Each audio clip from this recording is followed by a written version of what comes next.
대종고 스님 말씀 계속 보겠습니다.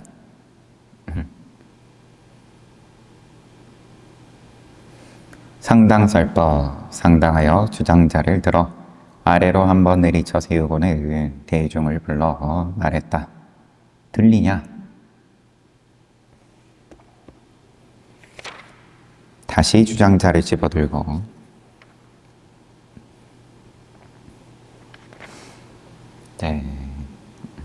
선제식이 법을 쓰는 모양이 이러한 형식인 건데,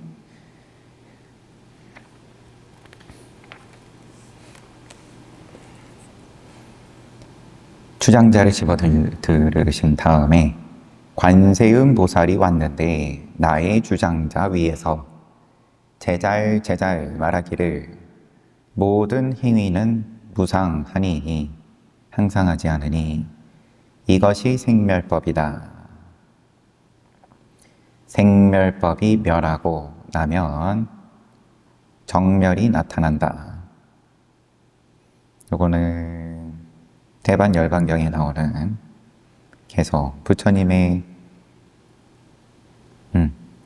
부처님께서 전생에 설산에서 수행할 때 제석천이 나찰로 변해가지고 들려준 개송이라고 나오네요. 이 개송 인용을 관세음 보살님을 빌어가지고 나의 주장자 위에서 제잘된다.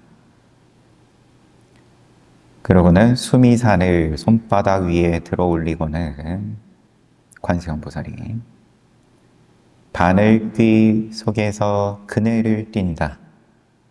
수미산을 손바닥 위에 들어 올리고는 바늘귀 속에서 그네를 띈다.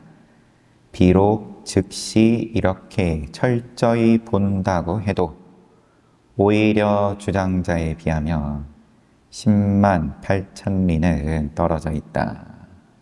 말해보아라. 나의 주장자에 무슨 특별함이 있냐?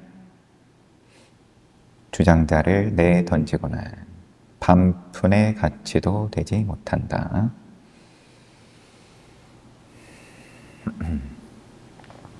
그렇게 끝내셨어요. 주장자 한번 내리치신 다음에 들리냐? 그 다음에는 모든 행위는 무상하니 모든 행위는 무상하니 재행무상을 행위라고 시생멸법 생멸법이 멸하고 나면 정멸현전 정멸이 현전한다. 우리가 알고 있는 이제 금강경 사국의 요거하고 조금 다른 생멸법이 멸하면 정멸이 현전한다. 요런 개송을 이 대반열반경은 지금 떠오르질 않아가지고 근데 제석천이 나찰로 변해가지고는 서가모니 부처님 전생일 때 설산에서 수행할 때 이런 개송을 들려줬다. 그런데 수미산을 손바닥 위에 들어 올리고 또 바늘귀 속에서 그네를 띈다고 해도 그래도 주장자에 비하면 10만 8천리 떨어져 있다. 나의 주장자에 무슨 특별함이 있냐? 내던지고 그냥 내려가셨어요. 다음 상당설법 법당에 올라서 나에게는 손톱만한 논밭도 없는데도 올해 여름에는 함부로 여러 인연을 맺어서 게으름 비우며 도를 논하고 선을 말했다. 이런 법문은 이제 여러 번 반복을 하시죠. 도를 논하고 선을 말했다. 주장자가 하나하나의 원을 떠받치고 있으니 마음을 쉴 필요도 망상을 없앨 필요도 없다. 많은 사람들이 밥 먹고 마음껏 잠잔다. 마음껏 잠자는 일이라면 없을 수 없겠지만 혹시라도 꿈속에서 밥값을 청구하는 사람이 있으면 어찌하겠냐. 어렴풋이 곡조는 같아서 들어보려 하는데 다시 바람이 불자 다른 음조로구나. 손톱만한 논밭이 없는데 올해 여름에는 함부로 여러 인연을 맺어서 게으름 피우고 도를 논하고 선을 말했다. 주장자가 하나하나의 원을 떠받치고 있으니 마음을 쉴 필요도 없고 망상 없앨 필요도 없고 많은 사람들이 밥 먹고 잠자고 네, 신선 노름인데 논밭이 없어도 그래도 입에 밥이 들어가진다. 도를 논하고 또 선을 말하면서도 글쎄 또 열심히 농사일 짓는 사람들 눈에 들어와가지고 뭔가 또 생각이 한번 일어나신 건지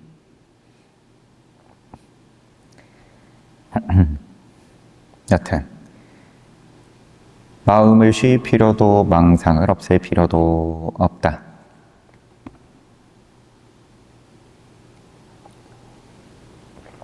공부 경계로서 봐야죠. 선지식의 본문인데 생각이 일으키지 않는데 돌아간다. 마음껏 잠자는 일이라면 없을 수 없겠지만 혹시라도 꿈속에서 그 밥값을 누가 들이밀면 어떻게 할래? 어렴풋이 곡조가 같아서 들어보려는데 바람이 부니까 다른 음조다. 이렇게 끝내셨어요. 다른 음조면 또 다른 음조인 거고 상당 문답과 거화설법 상당하니 어떤 스님이 법신에는 3가지 병과 2가지 빛과 어둠할 때 빛이 있다고 합니다. 법신에 무슨 병이 있고 무슨 빛이 있겠냐만 이렇게 묻고 들어왔어요. 빛은 묻지 않겠습니다만 법신도 4대를 갖추고 있는지 모르겠습니다. 병 들었다고 하니까 어디 이제 경전에 이런 근거가 있겠죠.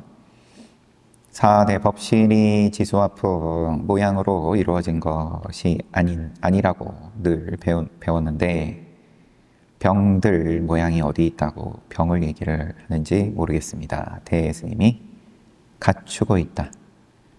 법신도 4대를 갖추고 있는지 모르겠습니다 하니까 난 갖추고 있다. 너가 지금 진탕 모양 쓰고 있으니까 지금 의구심이 일어나고 다 모양이니까 거기 있네 4대 뭐 이런 투이신지는 모르겠지만 무엇이 법신입니까? 지수화풍이다. 법신이 뭡니까? 지수화풍이다. 그거는 그냥 육신 아닙니까? 무엇이 4대입니까? 칠통이 편하지 못한 것이다. 칠통이 편하지 못하다. 칠통은 깜깜하고 옷 담아놓는 통이라고 늘 선문에서 비유하니까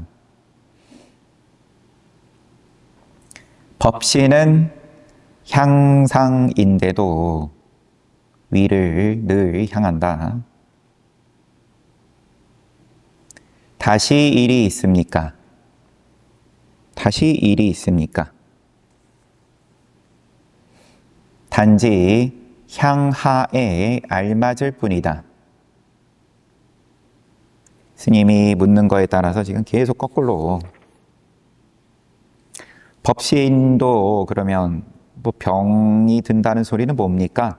법신도 사대를 갖추고 있는지 모르겠습니다 하니까 이 스님은 법신은 사대 없는데 무슨 병이냐? 법신 사대 있어. 법신이 뭡니까? 지수화풍이다. 더 뭔가 이제 수렁으로 들어갈란지. 사대가 뭡니까? 그러니까 칠통이 편하지 못한 것이다.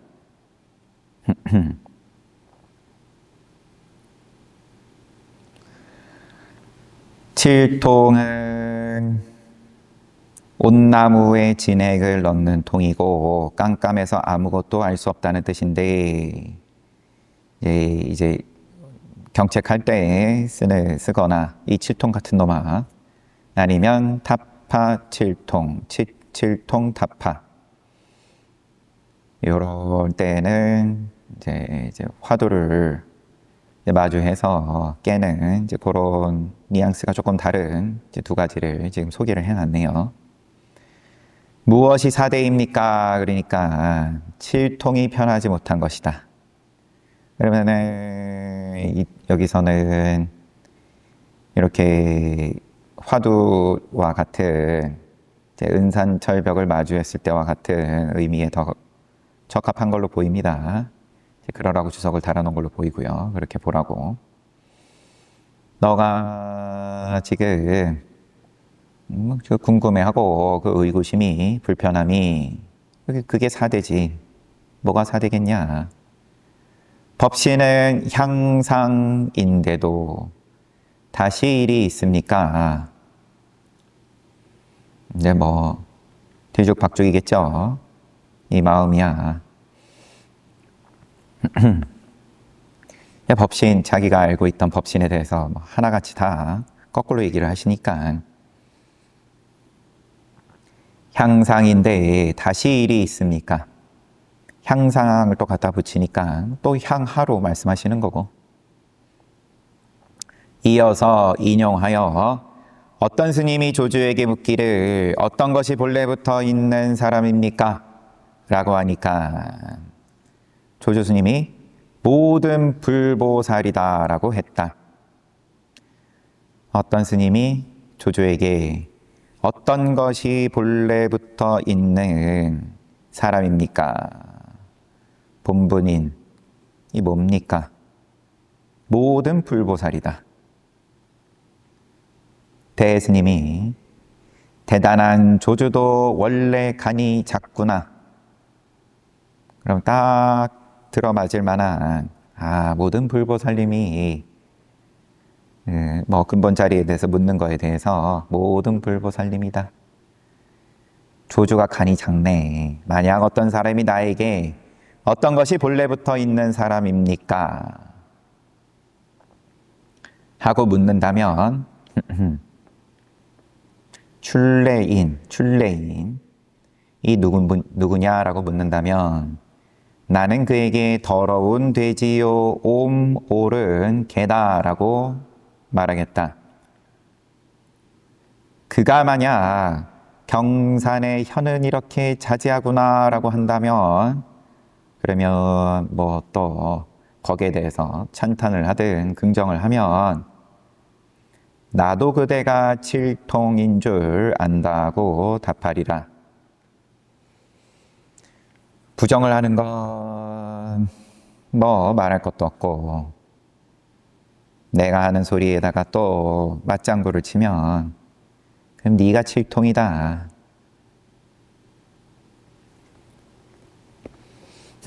그럼 어떻게 해야 돼요?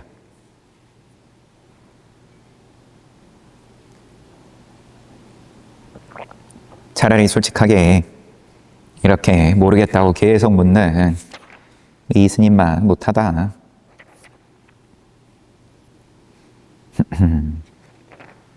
불보살이라고 하든 뭐 더러운 돼지라고 하든 이제 그런 거 가지고 시비할 단계는 지났다고 하겠지만 시비를 해도 두드려 맞고 긍정을 해도 또 두드려 맞는데 상당문답과 설법. 상당하자 어떤 스님이 물었다. 온갖 움직임을 쉬고 홀로 우주에 앉아 있어도 온갖 움직임을 쉬고 어떤 스님이 홀로 우주에 앉아 있어도 묻는 거예요. 여전히 향하의 일입니다. 무엇이 향상의 일입니까? 왜 이렇게 다들 향상에 꽂혔는지.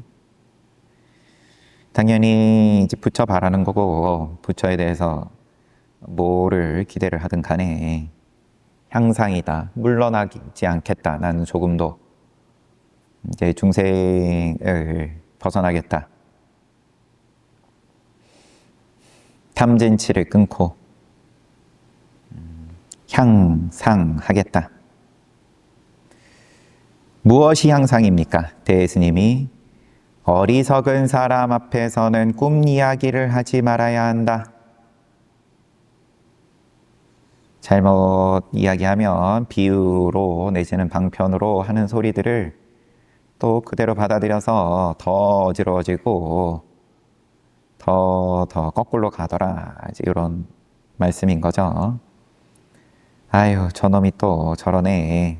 뭐 이런 투이실지.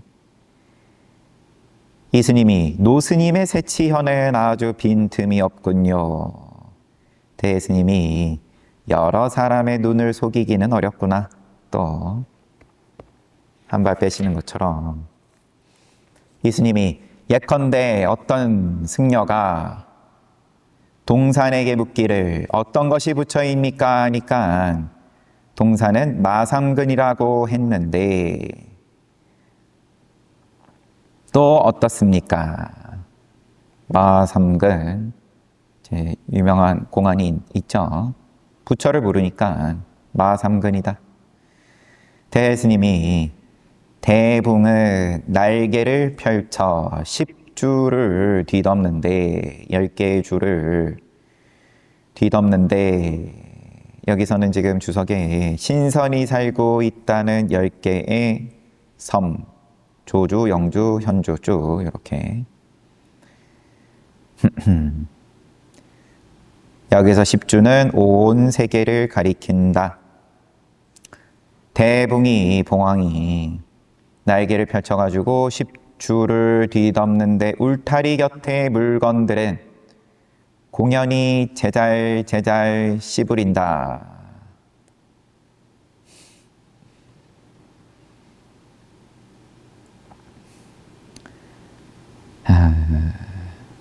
주석을 보면 이제 매미와 학구가 등장을 하네요. 봉황을 보고 자기들끼리 곤충들끼리 그러면은 시비하는 거예요. 우리는 힘껏 날아올라야 느릅나무나 박달나무 가지에 이르러 머물지만 때로는 거기에 미치지 못하여 땅으로 떨어지기도 한다. 어찌하여 9만리나 날아서 남쪽으로 가려고 하는가? 뭐 이런 이야기들이 뭐 있어요. 굳이 다 읽지 않겠습니다. 대붕이 날개를 펼쳐서 온 세계를 뒤덮는데 울타리 곁에 그러면 곤충들은 공연히 제잘거린다. 이어서 어제는 맑고 오늘은 비가 오니 시절이 서로 응하지 않는다. 3일 뒤에 살펴보아라. 그러고는 선상을 치고 자리에서 내려왔다. 이제 법문하러 올라가시니까 어떤 스님이 온갖 움직임을 쉬고 홀로 우주에 앉아 있어도 그 경계가 이와 같아도 여전히 향하의 일이다. 그러면 어디서 주워 듣고 이런 말을 당당하게 나서서 하지는 않았을 거라고 보고요. 그러면 본인의 경계가 이러한데 이것도 향하입니다. 이 향상이 뭡니까? 온갖 움직임을 줘도 뭔가 그러면 미심쩍음이 있든지 조금 미세한 불편함이 있든지 향상은 뭡니까? 어리석은 사람 앞에서 꿈 이야기를 하지 말아야 한다. 노스님의 새치여가 아주 빈틈이 없군요. 여러 사람의 눈을 속이긴 어렵네. 그 이스님이 계속 동산에게 누가 물었는데 어떤 것이 부처입니까? 하니까 마상근이라고 했는데 이건 또 어떻습니까? 대분과 곤충 이야기로 그냥 넘어가셨어요.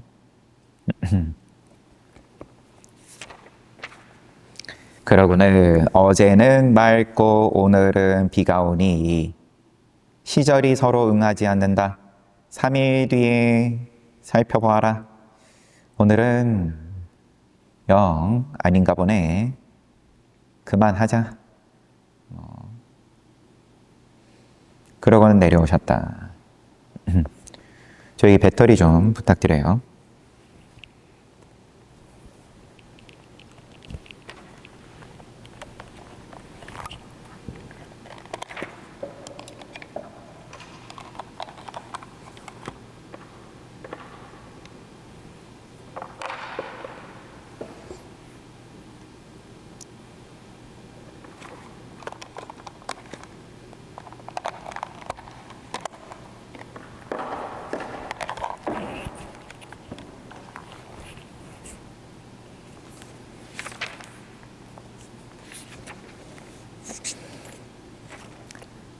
서른일곱 번째 상당 문답 거와 설법. 또 법상에 올라가시니까 어떤 스님이 정식이 생기면 정식은 늘 이제 없애야 되는 걸로 그렇게 이야기를 하니까 정식이 생기면 지혜가 막히고 생각이 변하면 바탕이 달라진다고 하는데 그러면 뭐 아함경이라도 좀 보신 건지 예수님이 식하고 지혜 또 생각이 변하면 바탕이 달라진다. 용 이런 거 가지고 지금 묻는 거니까 궁금해서 묻는 거죠.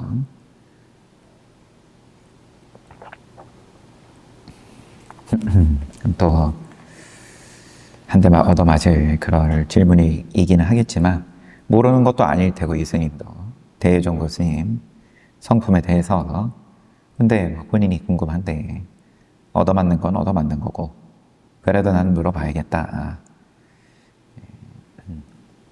거기서 우물쭈물 하는 정도는 이제 한번 걸러지는 거죠 이미.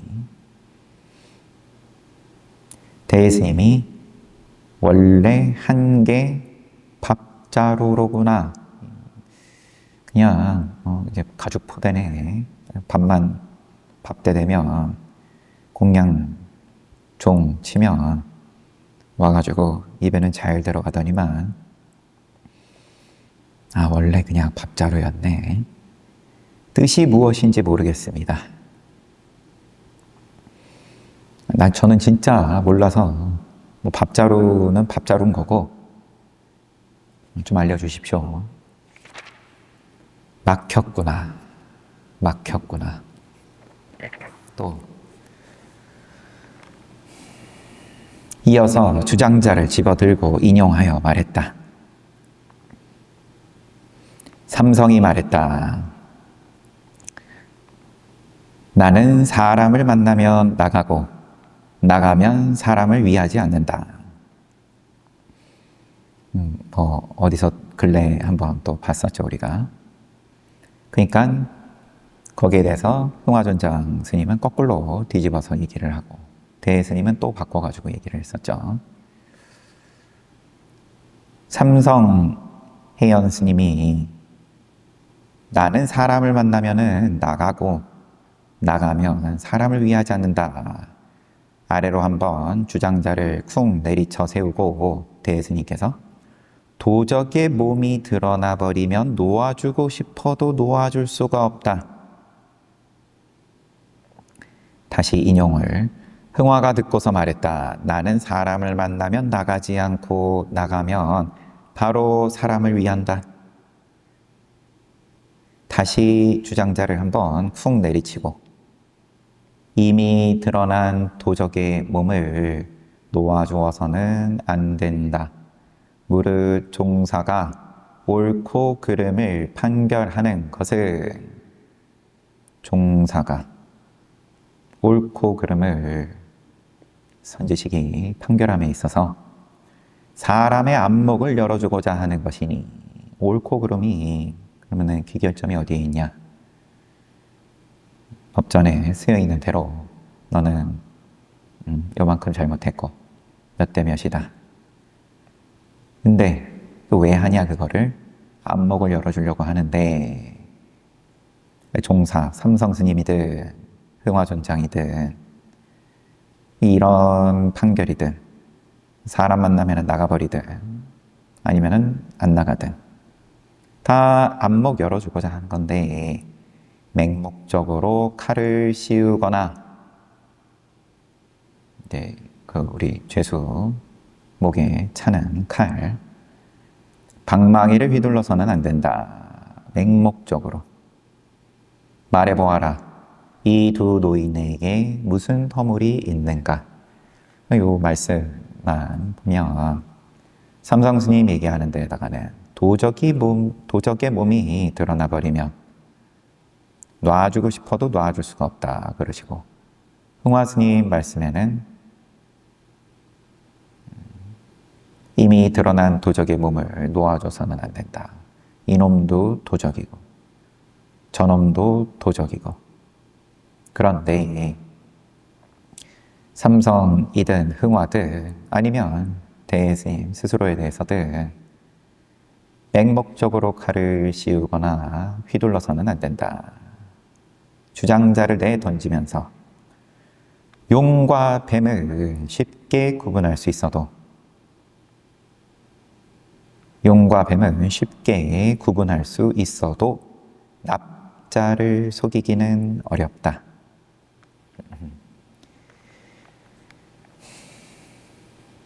안목이 없는 건 아니겠지만 용과 뱀은 구분할 수 있어도 납자를 속이기는 어렵다.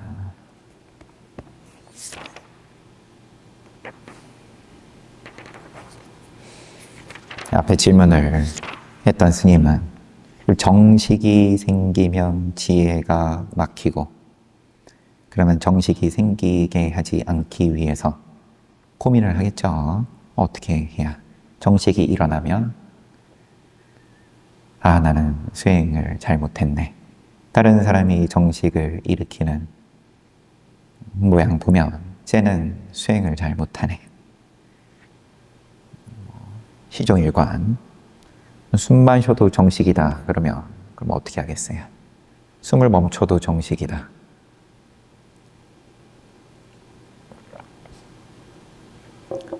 밥자루다라는 소리를 들은 건데 밥 잘 먹고 그 힘으로 열심히 정식을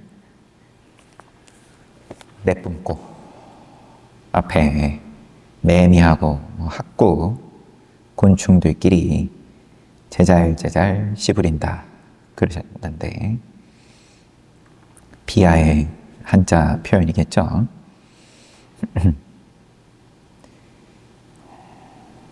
지혜가 막히고 생각이 변하면 바탕이 달라진다. 생각을 뭐라고 했죠?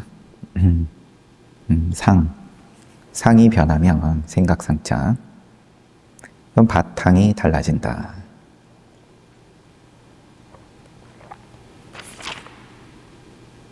체가 달라지는데 그러면은 향상 좋아하니까 대중들이 향상하는 방향으로 내가 체를 바꿔나가야 된다. 이런 생각이 그러면은 다 존재가 된 거니까 정식이 생기지 않는 채로 바꾸기 위해서는 상이 변해야 된다. 그 상이 바뀌려면 어떻게 해야 됩니까? 뒤에 질문은 정식이 아직 생기지 않았을 때는 무엇 때문에 막힙니까? 뒤에 질문은 똑바로 읽지도 않았어요, 제가. 근본으로 시선을 좀 돌리는 그 이전에 그러면 정식이 어쩌고 저쩌고 하니까 경전에서 그런 그 정식이 생기지 않았을 때는 그러면 나름 어떻게 보면 글쎄 수행을 잘한다고 생각을 하면서 경전을 내가 잘 읽는다 생각을 하는 걸란지는 모르겠어요. 무엇 때문에 막힙니까? 그래 이제 질문 듣는 것도 근데 알아요. 그러면 내가 진짜 궁금하다 싶어가지고 찾아가가지고 선지식게 질문을 하면 내가 말하면서도 이게 횡설수설이에요. 말이 간결하지를 못해요. 이것저것 생각들이 잔뜩 붙어 있는 건데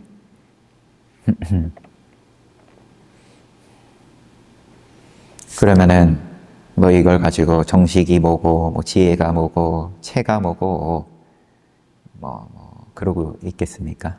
선지식이 방편이야 뭐 이렇게 쓸 수도 있는 거겠지만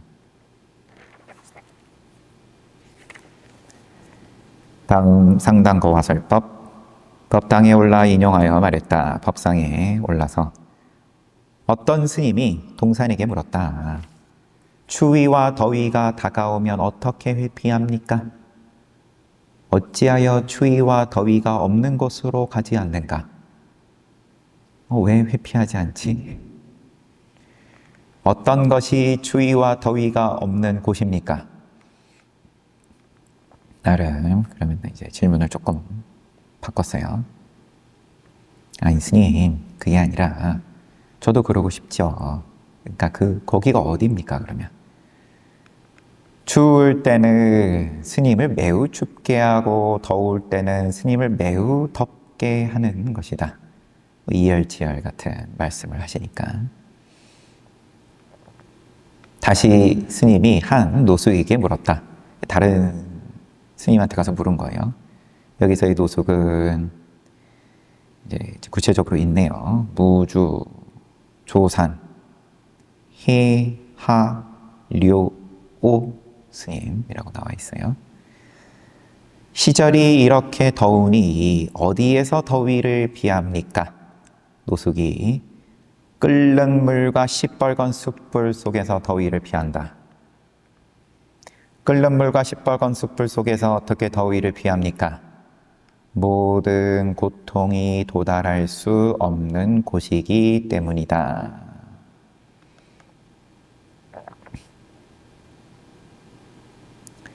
그러면 두 분 찾아가가지고 같은 질문을 하는 건데 추위와 더위가 다가오면 어떻게 회피합니까?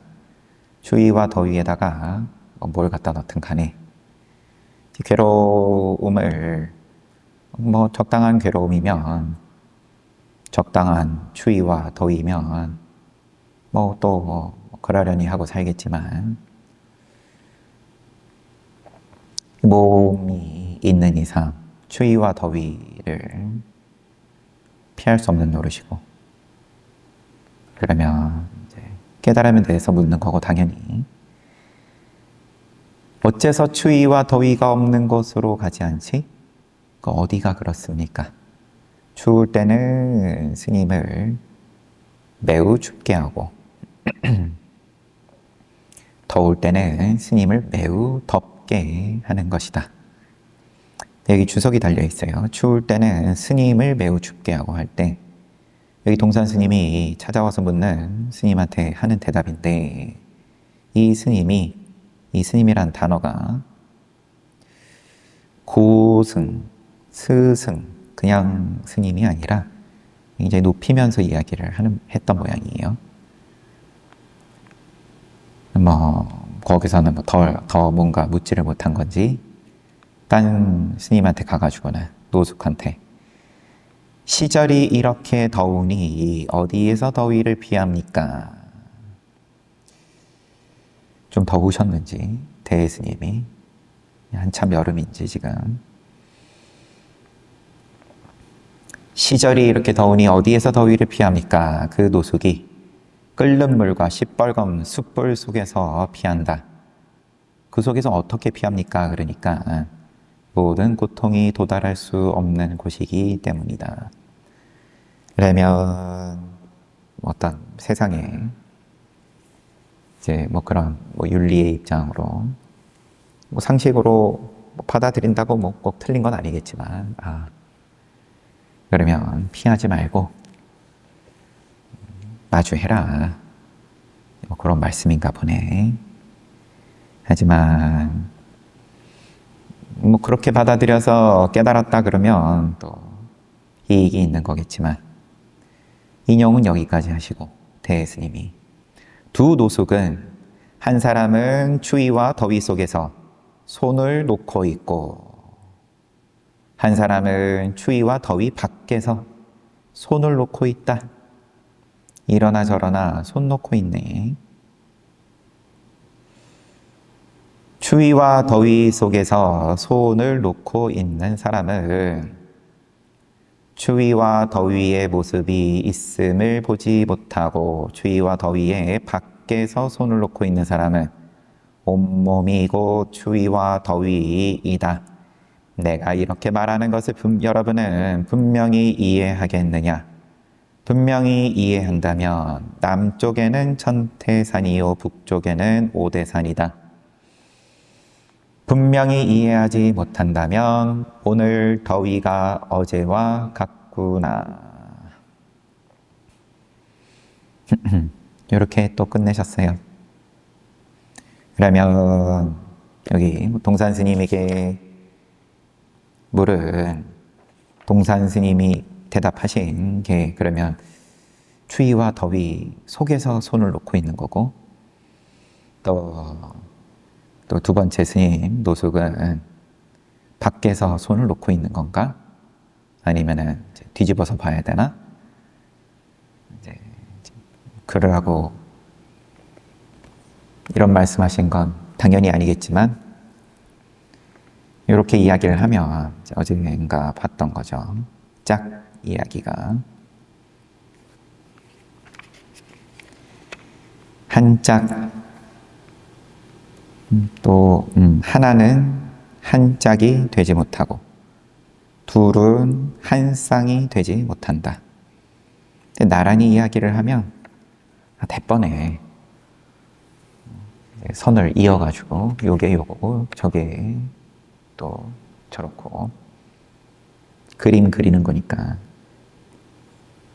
쌍을 만들고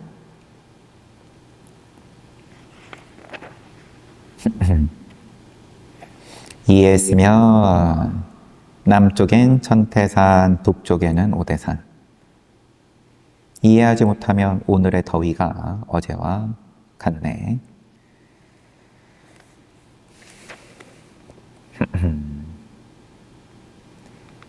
상당 문갑과 거와 설법. 상당하니 또 어떤 스님이 경전에 이르기를 티끌 하나하나가 말을 하고 국토 하나하나가 말을 하여 쉬지 않는다고 하는데, 그 무엇이 혓바닥인지 모르겠습니다.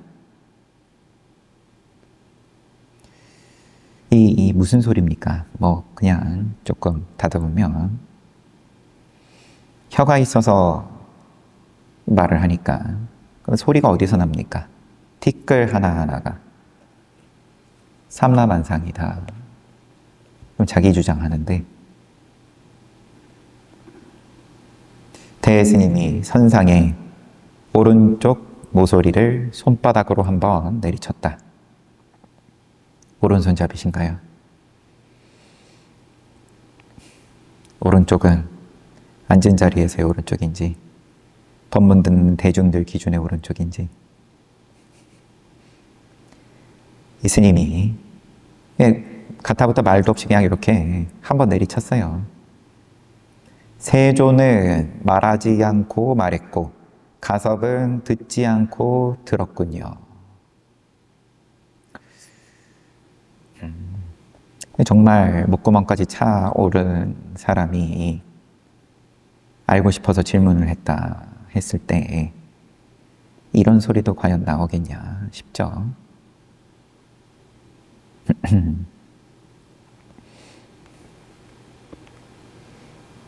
어제 이제 티타임 하는데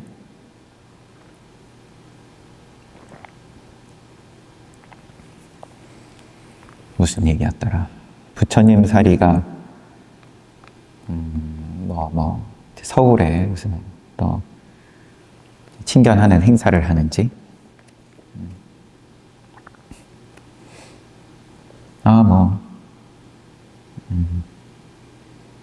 그렇습니까 정도.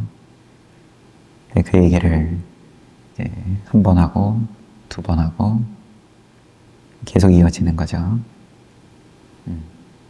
제가 봤을 때는 그 얘기를 듣는 대중들의 리액션이 이야기를 꺼낸 분이 원하는 만큼 리액션이 나오질 않으니까 반복하는 거죠. 아닐 수도 있습니다.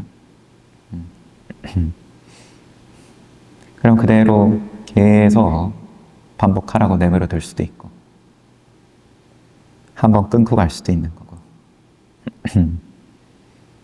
좋은 말로 끊을 수도 있고 좋은 말로 끊다가 그게 접수가 안 되면 그러면은 이제 강도가 점점 세지는 건데 늘 그러하니까 티끌 하나가 말을 한다.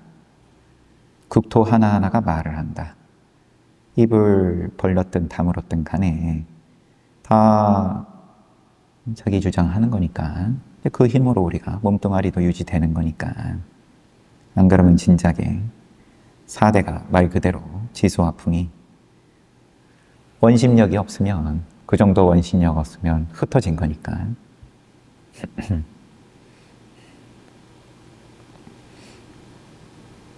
무엇이 혓바닥인지 모르겠습니다.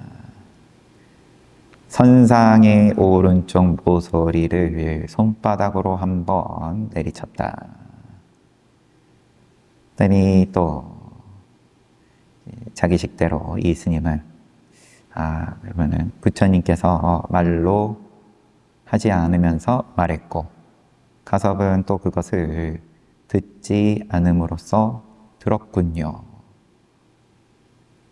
그러면은 자기가 듣지 않음으로써 들었으며 이런 소리는 또 왜 나올 것이며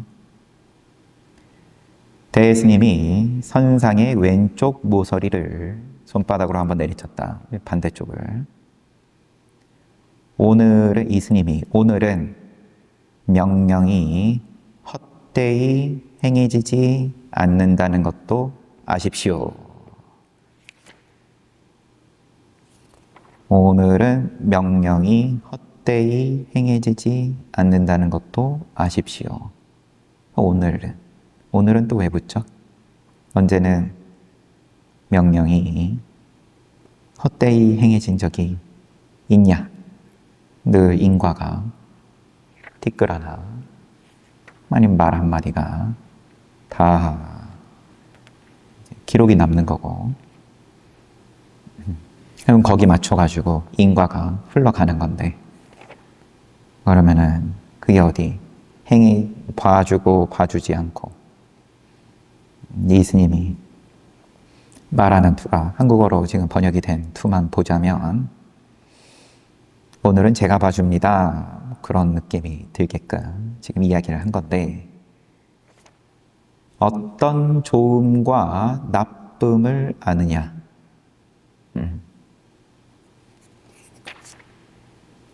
그러면은 식기호박이라고 돼 있어요. 좋음과 나쁨을 그러면은 뭐 어떤 거를 분별하냐. 이어서 인용을 하면서 조조가 남전에게 물었다. 조조 스님 이야기 즐겨서 인용하세요. 보면 스승에게 아는 사람은 어디로 갑니까? 깨달은 사람은 어디로 갑니까? 이 조조 스님도 당연히 지금 이제 눈을 연 입장으로서 산 앞 단월의 집에 한 마리 수고가 될 것이다. 요 앞에 보시하는 집에 이제 거기 물소로 다시 날 거다. 스님의 답변에 감사드립니다. 어젯밤 삼경에 달빛이 창문에 떨어졌더라. 이렇게 문답이 끝났는데 조조 스님이 스승에게 그러면 아는 사람은 어디로 갑니까? 그러니까 신도집에 물소가 되지 뭐 별거 있어? 얻어먹었으니까 한평생 갚으면 되지. 답변 감사합니다. 깨달았는데 왜 뭐 축생이 되고 뭐 등등 그러면은 이제 그런 게 전혀 붙지 않는 이런 대답을 한 거고 조조 스님은 뒷말이 이게 지금 따로 누가 얘기했는지는 언급은 없지만 뭐 순서상으로 보면 남전 스님이 하시는 말씀인데 어젯밤 삼경에 달빛이 창문에 떨어졌더라. 여기에 대해서 운봉이 남전에게 만약 뒷말이 없었다면 체주가 파괴되었을 것이다. 체주는 도적이 사는 마을을 가리킨다. 체주가 부서졌을 것이라는 것은 도적의 집이 망가졌을 것이라는 말이므로 남전의 체면이 망가졌을 것이라는 뜻. 근데 또 하필 도적의 집이에요. 누구를 속여 먹으려고 그러면 둘이 스승과 제자가 이랬겠냐마. 그래도 도적은 도적인데 체면은 지켰네. 뒷말 덕분에 어젯밤 삼경에 달빛이 창문에 떨어졌더라. 여기까지 인용을 한 겁니다. 지금 대스님이. 그러고 나서 운봉 노인은 한짝 눈을 잃었다. 단지 뒷말 때문에 그 자리에서 체주를 때려 부순 것임을 전혀 모르는구나. 그러면 이 주석의 해석대로 또 이 도적의 집이 박살이 난 걸 그걸 지켰네만에 거꾸로 보고 있어. 운봉노인은. 대스님은 또 한번 뒤집었어요. 뭔가 그러면 뒷사람의 입장에서 운봉열 선사겠죠. 이 운봉은 이 조조하고 남전의 문답을 가지고 그러면 감별하는 건데 문답에 대해서 이거는 참 뭐 안목이 있니 없니. 도적은 도적인데 그래도 집 하나는 건졌네. 뭐 이런 식으로 별점을 매기는 말씀을 그 모양을 쓰는 건데 선사 입장에서 그러면은 당연히 그 안목 열어주려고 그렇게 하시는 거고 대스님도 마찬가지고 그러면은 그런 별점 매긴 거에다가 밑에다가 또 별점을 매기는 거죠. 한 줄 평 단 거에다가 한 줄 평에 한 줄 평을 또 다는 거예요. 이 사람은 맛도 모르네. 이 집은 맛집이다. 뭐 그렇게까지 썩 맛집은 아니지만 그래도 턱걸이는 했다. 이렇게 달아놓은 거에다가 턱걸이 같은 소리 하네. 아무것도 못 건졌다. 라고 뭘 그렇게 정스럽게, 후하게 별점 주고 있어? 뭐 이런 식으로 대스님께서 마무리하고 내려오신 건데, 전반적으로 이렇게 좀 거칠다 할 수 있을 법한 말씀으로 시종일관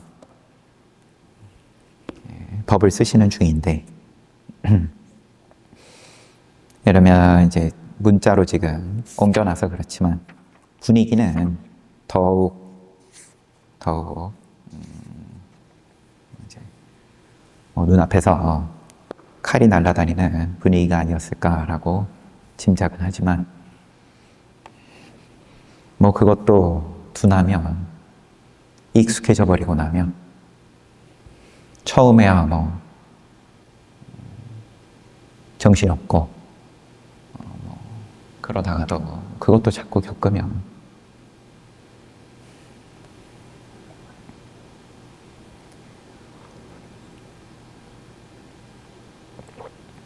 여튼 잘 봤습니다. 시간도 다 됐고